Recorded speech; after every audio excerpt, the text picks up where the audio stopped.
청와대 참모와 저희가 한번 이름을 붙여봤습니다. 쌍팔짱이라고요. 팔짱을 왼쪽 오른쪽 둘 다 낀.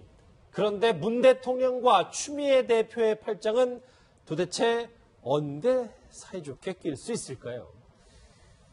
어제 있었던 문 대통령과 사당 대표와의 점심 식사 뒷얘기가 참 많습니다. 저희가 먼저 영상으로 꾸며봤는데요. 같이 만나보시죠.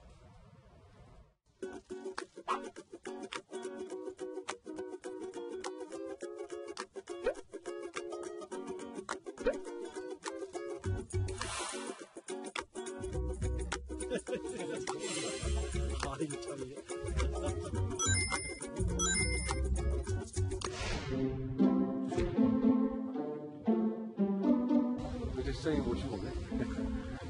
저는 가서 각별히 또 인사를 잘 드려요. 친하셨잖아요. 그럼 학교 선배님이시고.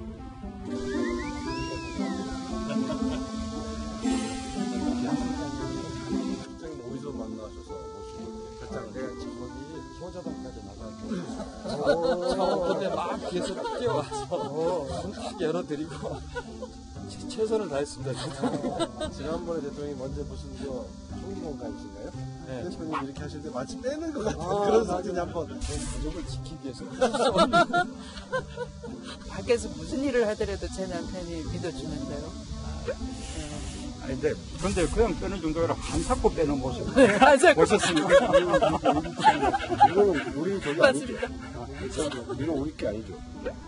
이거 무슨 개미 무슨 매미 걱정 마세요. 제가 지켜드릴게요. 근데 상당히 해롭습니다. 아니 놔두세요. 제가 저기 은근히 죽어요. 밟아야지 그걸 참. 이거 다른 조심하셔야 돼요.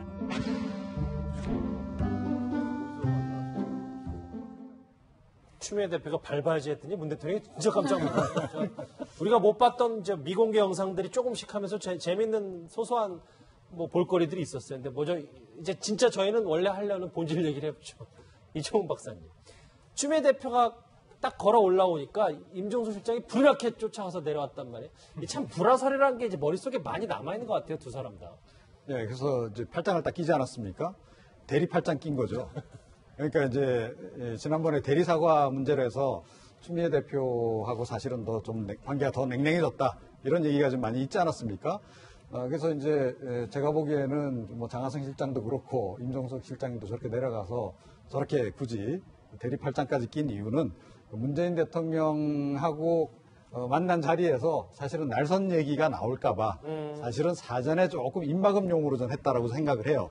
그런데 추미애 대표도 이제 나름 또 고단수 아닙니까? 그러니까 절대 또 그냥 넘어갈 수는 없어서 보니까 직접 또 이 얘기를 하셨더라고요. 문재인 대통령하고 대화하는 과정에서 다른 정당 대표들이 있는 자리에서 그 발언을 하셨던데, 그러니까 서운한 바가 좀 있긴 했겠으나 모르겠습니다. 그러니까 대리 팔짱까지 끼워줬는데 굳이 그렇게까지 하실 필요가 있었나 이런 생각은 좀 들죠. 네. 예, 이현중 의원님 말씀처럼 추미애 대표가 이제 서운한 말을 좀 이렇게 건넸는데 문재인 대통령에게 오기 전부터 작심하고 좀 준비했다. 저희가 이렇게 보면 될까요? 그렇죠. 저는 아마 저 말을 언제 할까 많이 고민을 했을 거예요. 시작할 때 하면 분위기 좀 빼는 것 같고 일단 헤어질 때쯤 이야기한 것 같은데 보면 사실은 저렇게 다른 당 대표가 있는 데에서 여당 대표가 대통령한테 저렇게 섭섭한 이야기 하는 건 저는 처음 보는 장면입니다. 왜냐하면 사실 여당 대표와 대통령의 자리는 좀 상당히 좀 불편한 자리지 않습니까? 그리고 또 어떤 면에서 보면 예전에 우리 김무성 대표하고 한번 생각해 보십시오. 그때 당시에 김무성 대표가 만약에 박근혜 전 대통령 앞에서 저런 이야기 했다가는 레이저 바로 맞습니다. 이제 그런 상황이었는데 사실은 이제 아마 추미애 대표가 왜냐하면 저 정도 하면은 원래 이제 이게 회합을 하면 따로 또 여당 대표는 불러서 잠깐 또 독대를 한다든지 그런 또 세레모니가 좀 있어야지만이 추미애 대표도 아예 가서 그냥 따로 만나고 왔습니다 하고 좀 그렇게 힘도 좀 들어가고 할 텐데 사실 추미애 대표하고는 지금 대통령이 전화 통화도 지금 안 하시고 단독으로 만나지도 안 하고 그러다 보니까 추 대표가 뭔가 이야기는 해야 되고 그러니까 어차피 지금 어제 야당 대표들 있는 바로 면전에서 저 이야기를 하셨단 말이에요. 그러니까 그런 면에서 본다라면 대통령도 굉장히 당황스러웠을 겁니다. 그리고 이 이야기에 상당히 좀 뼈가 있지 않습니까? 이 대리 사과라는 이야기. 내 허락 없이 왜 내가 했는데 왜 딴 사람이 하느냐라는 대리 사과 있고, 사실 저런 것들이 보면 조금의 당청 관계에서 좀 이것거리는 그런 모습을 사실 어제 좀 보여준 것이 아닌가라고 저는 생각이 듭니다. 약간 비겁거리는 당청 관계를 언급하셨는데 그거를 조금이나마 알 수 있는 장면이 또 하나 있습니다. 화면 같이 보실까요? 근데 이게 저 날씨하고 정치랑 비슷한 것 같아요. 가뭄 끝나면 홍수 끝나면 폭염, 이제 폭염을 지나가면 태풍, 건기우기다. 점점 건기옥으로 돼가는 건 맞는 것 같습니다. 연간 강우량은 비슷한데 내릴 때 확 안 내려버리고 그다음에 마른 장마 올 때는 확 안아버리니까 지금 뭐고 좀 떨어져야 뭐 주 상추, 이 상종을 지금 못 드시고 있어요, 그쪽에서. 날씨 얘기할 때 문 대통령이 이제 적극적으로 얘기하다가 저 추 얘기를 했더니 또 문 대통령이 일단 웃음으로 넘겼습니다. 우리가 진짜 뭐 여기 계신 분들이 전문가니까 문 대통령하고 추미애 대표가 관계가 정말 거리가 있는 거예요? 아니면 회복될 가능성은 있는 겁니까? 아니, 그 회복 안 되면 심각한 문제죠. 여당 대표하고 대통령의 관계가 완전히 틀어지면 진짜 심각한 문제고, 문재인 대통령이 이제 민주당 정부다 이렇게 얘기를 할 정도로 민주당에 대해서 여당하고 같이 협조를 해서 정치를 하겠다 이런 말을 했는데, 이번 같은 경우에는 사실은 문재인 대통령이 어쩔 수 없는 선택이었을 거라고 저는 생각해요. 그러니까 추미애 대표 입장에서도 사실 머리 자르기 발언 이후로 지금 국회가 올스톱된 데 대해서 굉장히 부담스러운 측면은 있지만, 여당 당대표로서 또 그 발언을 했다고 사과하기도 굉장히 좀 머쓱한 분위기였거든요. 그러니까 사과를 하기 좀 어려운 상황에서 임종석 비서실장이 결국은 대리사과 형식을 띠면서 결국 국회를 정상화하는 방법들을 선택하지 않았습니까?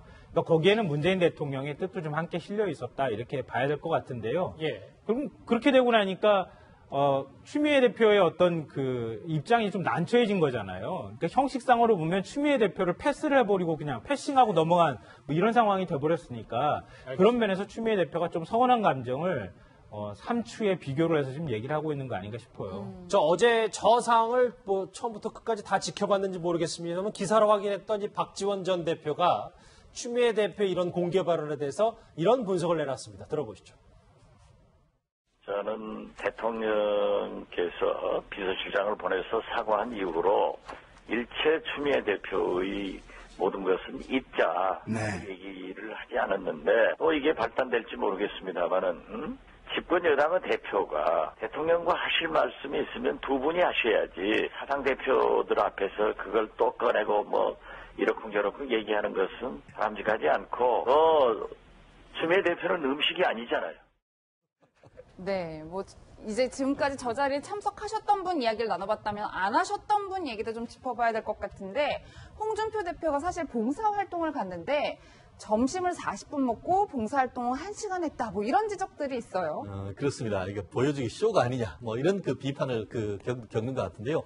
실제로 어제 같은 경우에는 오전 10시부터 해서 오후 6시까지 이 청주 지역의 피해 복구를 위해서 열심히 하기로 했었는데, 뭐 사실 다른 분들은 열심히 해서 2시간 일찍 그 일을 끝냈다라고 얘기를 하고 있는데, 그 사이에 또 홍 대표님은 또 다른 일이 있었는지 뭐 갖고, 또 사실 처음에 그 일을 하는 과정에 그 구준대 아닙니까? 그러다 보니까 이 장화를 신는데 혼자 신지 않고 또 당직자가 또 신겨주는 그런 모습이 나와가지고 또 여러모로 좀 구설수에 올랐는데, 이벤트를 하고 할 땐 좀 더 진정성 있는 모습, 그런 것을 보여주는 것이 오히려 야당의 힘을 기르고 어떤 지지율을 끌어올리는 것이기 때문에, 작은 것, 악마는 디테일에 있다고 하듯이 그런 부분에 대해서도 진정성 있는 모습을 좀 보여주면 좋겠습니다. 저게 그냥 뉴스가 아니라, 왜냐하면 그 홍준표 대표가 청와대 문 대통령의 초청을 거부하고 간 수해복구 이 봉사활동이기 때문에 더 문제가 되는 건데, 홍준표 대표의 논란에 오늘 노회찬 정의당 원내대표가 이런 해석을 내놨습니다. 들어보시죠.